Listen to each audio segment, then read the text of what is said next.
இப்போ நான் ஃப்ரெண்ட்ஸ் கூட ட்ராவல் பண்றேன்னா, இருக்கேன் அப்டின்னா, அவங்க வந்து நான் இப்ப யாரையாவது இமிட்டேட் பண்ணி காட்டுவேன். நான் ஏதாவது ஒண்ணு பண்றேன்னா. இப்போ நம்ம ஃப்ரெண்ட்ஸ் தானே நம்மள ஏத்தி விடுவாங்க. "ஏய் சூப்பரா பண்ற. நீ இதுக்குள்ள போ, அதுக்குள்ள போன்னு" சும்மா விளையாட்டா ஆரம்பிச்சது தான். தென் நல்லா நெறையா பேச ஆரம்பிச்சதுனால, "நீ நல்லா பேசுற, நீ போன்னு" சும்மா ஃப்ரெண்ட்ஸா சொல்றது. காலேஜ் படிக்கிறப்போ 2ண்ட் இயர்ல ஒரு இன்டர்வியூ மாரி ஒண்ணு அட்டெண்ட் பண்றேன். ஒரு சேனலுக்கு. போனா ஃபுல் அண்ட் ஃபுல் தமிழ்ல. ஒரு வார்த்தை மாறாம எல்லாமே தமிழ்ல தான் பேசணும். அப்படி பேசினதுல நான் செலக்ட் ஆயிட்டேன். ஓகே. அப்படியே அந்த 2ண்ட் இயர்ல நம்ம செலக்ட் ஆயிட்டு வந்தா, நம்ம தான் இந்த படிப்பு எதுக்கு நமக்கு? நம்ம அதுக்கு தான் வேலை கிடைச்சிருச்சே. படிக்கிறப்ப யாருக்கு கிடைக்குங்கிற அளவுக்கு இதாயிட்டேன். ஸோ அந்த காலேஜ் முடியுது.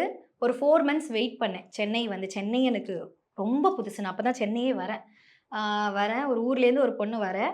அப்படியே டிராவல் தான். எனக்கு பயம் எதுவுமே தெரிஞ்சுக்கல. கேமரா, ஐயோ! இப்படி பண்ணணும்லாம் எனக்கு தோணவே இல்ல. ஸோ எனக்கு ரொம்ப ஃபெமிலியரா இருந்தது. எல்லாருமே எல்லாருமே என்ன நல்லா பார்த்துக்கிட்டாங்க ஆக்சுவலா.